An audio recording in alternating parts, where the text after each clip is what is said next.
राधे राधे भक्तों, हमारे किशोरी जी और हमारे ठाकुर जी बहुत दयालु हैं। उनकी भक्ति से सभी मनोकामनाएं पूर्ण होती हैं। वैसे तो भक्त की भक्ति भगवान के लिए सब कुछ है, इसलिए तो सच्चे भक्त की भक्ति देखकर किशोरी जी स्वयं उनके लिए भोजन बनाकर लेकर आती हैं। करुणामयी सरकार है राधा, आनंद का भंडार है राधा, बोलो बारंबार भजमन श्री राधे श्री राधे। ऐसी ही एक सच्ची लीला का आनंद लेते हैं इंद्रेश महाराज जी के द्वारा और प्रेम से कहते हैं राधे राधे। एक महात्मा थे माधवेंद्रपुरी नाम के। वो भिक्षा नहीं मांगते थे, ऐसे अकिंचन महात्मा थे। वो किसी से कहते नहीं थे कि मुझे दीजिए, वो बैठे रहते थे। कोई आके खुद कह जाए कि बाबा लो आपके लिए ये प्रसाद है, तो पाते थे। उनका नियम था, वो किसी से कहते नहीं थे कि मुझे प्रसाद दो या मुझे भिक्षा दो। कई बार तो 4-4 दिन तक कुछ नहीं मिलता था। वर्णन आता है कि 4-4, 5-5 दिन जब बीत जाते थे तब किशोरी जी ही कोई गोपी बन के जाती थी, ठाकुर जी ही कोई ग्वाला बन के जाते थे। कभी दूध दियाते, कभी रबड़ी दियाते, कभी रसगुल्ला दियाते, कभी रोटी, बासी रोटी दियाते माधवेंद्र जी को, क्योंकि उनका नियम था, वो मांगते नहीं थे। विचार करो, स्वयं श्री जी जाती थी खीर लेकर के, दूध लेकर के, रसगुल्ला लेकर के, और कोई ऐसी दीनहीन सी गोपी बन के जाती कि बाबा को लगती पता ना कोई ऐसी कोई गोपी होगी ब्रज की, आ गई है दूध लेके, बाबा ले पी लियो, दूध बचाओ घर को।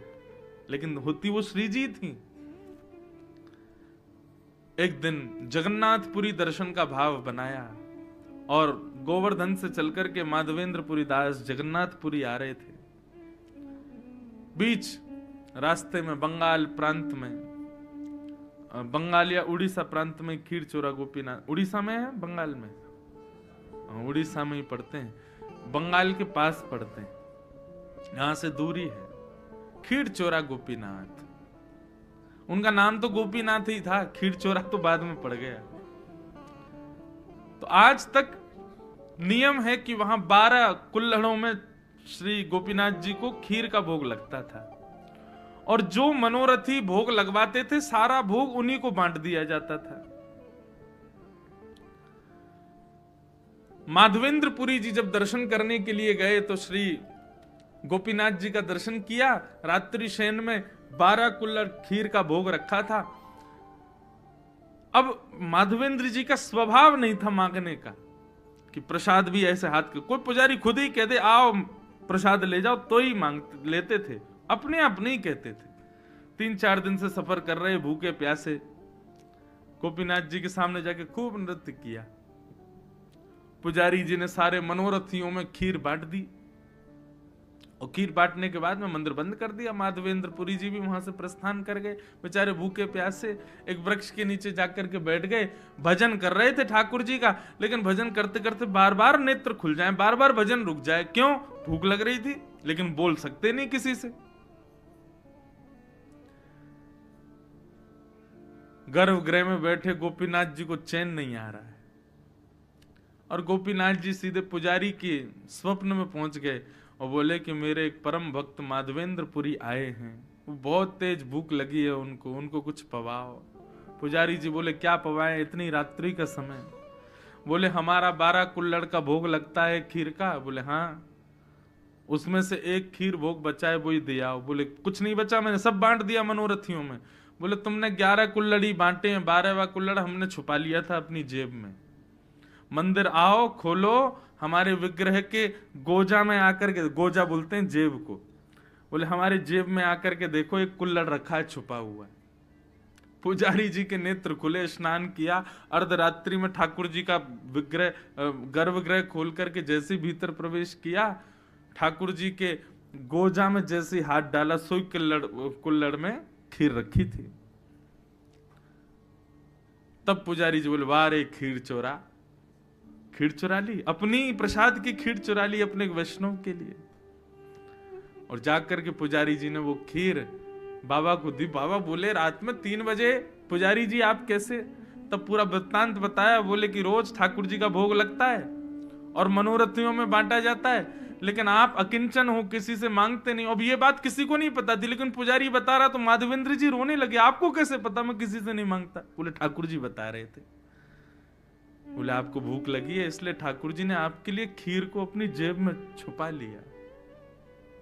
फिर कहां भूख लगनी थी?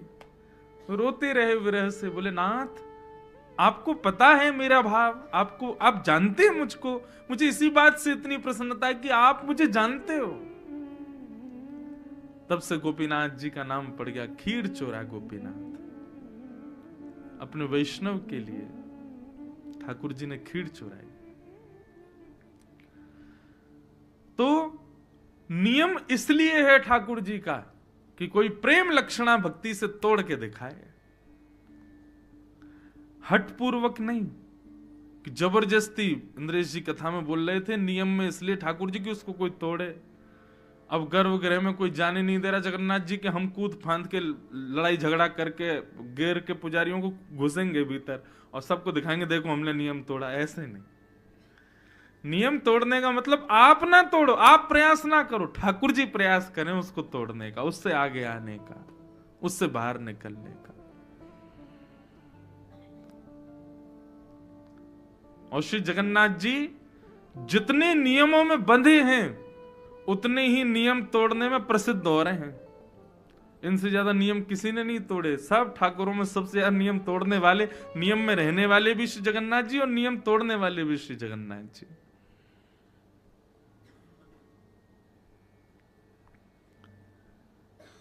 ऐसे प्रेम स्वरूप साक्षात प्रेम के विग्रह श्री जगन्नाथ जी को हम बारंबार प्रणाम करते हैं।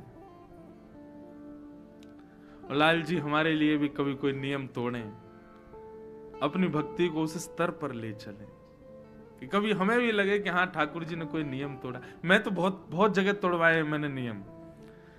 द्वारिका में, श्री द्वारिका, कोई प्रशंसा की बात नहीं, मैं पुनः कह रहा हूं, मैं अपना कोई उदाहरण दूं ना तो उसको केवल आप विश्वास दृढ़ करने के भाव से सुनिएगा, मेरी प्रशंसा के भाव से मत सुनना, नहीं तो सब मेरे जो भाव होते हैं सब टूटने लग जाएंगे, होंगे ही नहीं फिर। तो द्वारिका में हमारे वहां के पुजारी चित्रांग पुजारी जी ने एक बार मुझे, मैं 3-4 दिन की कथा के लिए गया तो मेरे को बोले आप ना ठाकुर जी के सामने पद सुनाओ। तो हम और हमारे कुछ गंधर्वजन, हम लोग श्री द्वारिकाधीश के सामने विराज गए। 2-4 माइक लग गए और खूब गाए ठाकुर जी के आगे। तो शयन का समय था द्वारिकाधीश का, और शयन में श्रृंगार बढ़ाया जाता है, मुकुट बढ़ाया जाता है ठाकुर जी की, बिल्कुल हल्के श्रृंगार में फिर ठाकुर जी की शयन आरती होती है। तो हम लोग संध्या आरती के बाद में बैठे पद गाने के लिए, और गाते गाते पुजारी जी भूल गए कि ठाकुर जी का श्रृंगार बढ़ाना है, और ठाकुर जी पूर्ण श्रृंगार में पूरा पदावलियों का श्रवण करते रहे। और तभी किसी बुजुर्ग पुजारी ने आके बताया, बोले ठाकुर जी के शयन का समय हो गया है, शयन आरती होनी है। अब बोले कि अब शयन आरती होनी है, ठाकुर जी तो अभी तक संध्या के श्रृंगार में ही बैठे हैं, तो शयन का श्रृंगार तो अब करेंगे तो 1-1.5 घंटा एक्स्ट्रा लगेगा, 12 बज जाएंगे रात के।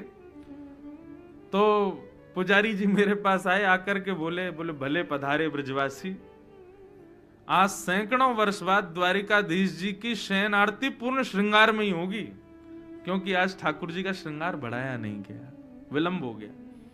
और कितने वर्षों बाद वो बता रहे थे, कभी कभी कुछ हुआ होगा, कभी कोई तूफान आदि के समय नहीं हो पाते, नियम टूट जाते हैं, लेकिन कितने वर्ष बाद बता रहे थे, बोले आज ठाकुर जी पूर्ण श्रृंगार में शयन करेंगे। क्यों? इस प्रसन्नता में कि कोई ब्रजवासी ने आकर के नियम तोड़वाए। ठाकुर जी का शयन श्रृंगार बढ़ा नहीं है, तो अब श्रृंगार में ही सोएंगे ठाकुर जी।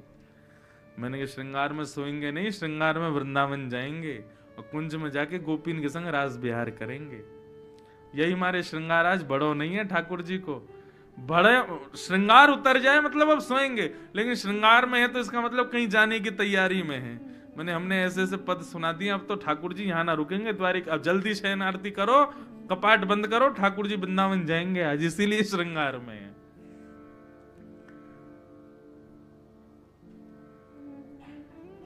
प्रेम लक्षणा भक्ति प्रकट तो करे कोई।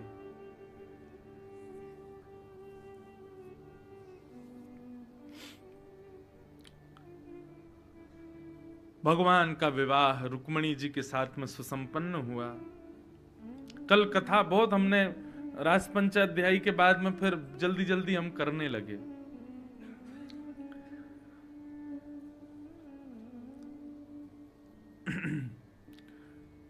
क्योंकि फिर मन में भाव आता है कि ज्यादा विलंब तक चलने वाला प्रसंग कहेंगे तो फिर जो क्रम के कुछ कल अतिथिगण आए थे फिर वो संभव नहीं हो पाता।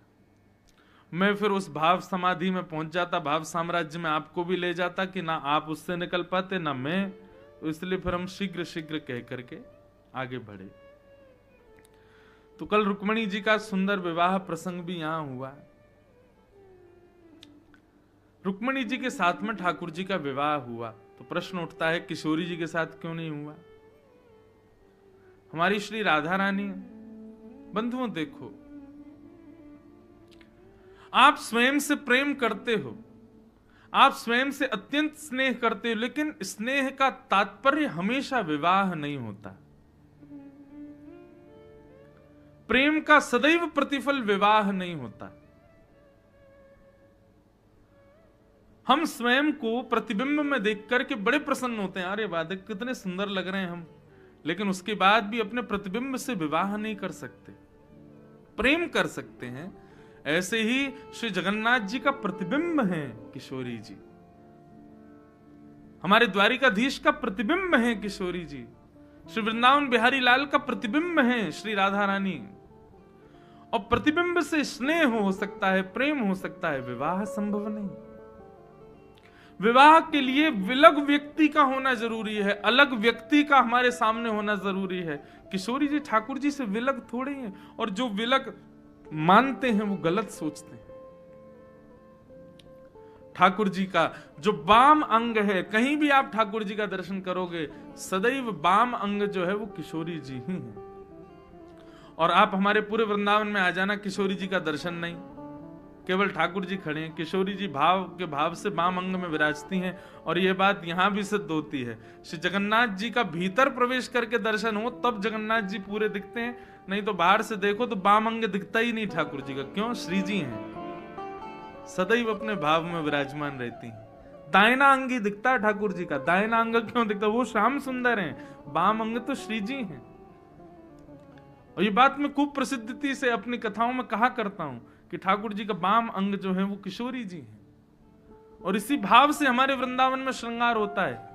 मुकुट इधर ही धराया जाएगा, लेकिन जब कलंगी धराई जाए या फिर चूड़ामणि धराई जाएगी तो वो इधर ही धराई जाएगी। क्यों? क्योंकि श्री जी है। ठाकुर जी को चोटी इधर ही धराई जाती है क्योंकि वो श्री जी है। और कई हमारे यहां संप्रदायों में तो मुकुट ही इधर धराया जाता है, वाम अंग में। तो आप कहेंगे महाराज जी मुकुट तो ठाकुर जी पहनते हैं, तो फिर श्री जी को क्यों धराया गया? अरे भैया आज विपरीत हुआ है, आज ठाकुर जी किशोरी जी बने हैं और श्री किशोरी जी हमारी ठाकुर जी बनी है, इसलिए मुकुट इधर धराया गया। और एक जगह भाव तो ऐसा है, किशोरी जी की तरफ मुकुट इसलिए धराया जाता है क्योंकि हमारे ठाकुर जी सदा किशोरी जी के चरणों में रहते हैं। तो भैया मुकुट वो पहने जो राजा है, तो किशोरी जी राजा बनकर के मुकुट पहनती हैं, ठाकुर जी तो सदा भाव में रहते हैं। आपको केवल त्रिभंग लली कृष्ण दिख रहे हैं, आपको केवल बांके बिहारी दिख रहे हैं, आपको केवल एक स्वरूप दिख रहा है, तो आप केवल सामान्य एक दर्शनार्थी हो। लेकिन ठाकुर जी के पूरे श्रृंगार में एक अद्भुत लीला का दर्शन हो जाए कि आज माला नहीं है, गले में 2 माल पहनी है, मानो ऐसा लग रहा है कि भक्त ठाकुर जी से लिपटे हुए हैं। आज मुकुट विपरीत दिशा में है, तो मतलब आज किशोरी जी ने ठाकुर जी का वेश धारण किया है। बड़े बड़े भाव हैं ठाकुर जी के श्रृंगार के पीछे, अद्भुत भावों से ठाकुर जी श्रृंगार करते हैं अपना। अब जगन्नाथ जी का जब जन्माष्टमी होती है ना, तो हमारे सौम्या भाई बता रहे थे कि श्री जगन्नाथ जी स्वयं यशोदा बनते हैं जगन्नाथ जी, और ठाकुर जी के जो चल स्वरूप मदन मोहन जी भीतर गर्भगृह में विराजमान वो कृष्ण रूप हैं। उनको लेकर के पूरी लीला होती है मंदिर में, जैसे वसुदेव जी दलिया में लेकर के ठाकुर जी को, सब लीला होती है। और उस दिन जगन्नाथ जी स्वयं यशोदा जी बनते हैं, और यशोदा जी बनने पर ठाकुर जी का वही भोग लगता है जो प्रसव के समय, बालक को जन्म देते समय माँ को पीड़ा के समय जो औषधि दी जाती हैं, वो औषधियों का भोग जगन्नाथ जी लगाते हैं। क्यों? मैं यशोदा हूं, और ये जो हमारे प्रकट हुए हैं मदन मोहन जी, ये कृष्ण है। तो ठाकुर जी के श्रृंगार के बड़े भाव है। एक लीला चलती है ठाकुर जी के श्रृंगार में। कोई वैष्णव मिले, कोई भक्त मिले तो उस लीला का वर्णन करे कि आज ठाकुर जी कैसे श्रृंगार में विराज रहे हैं।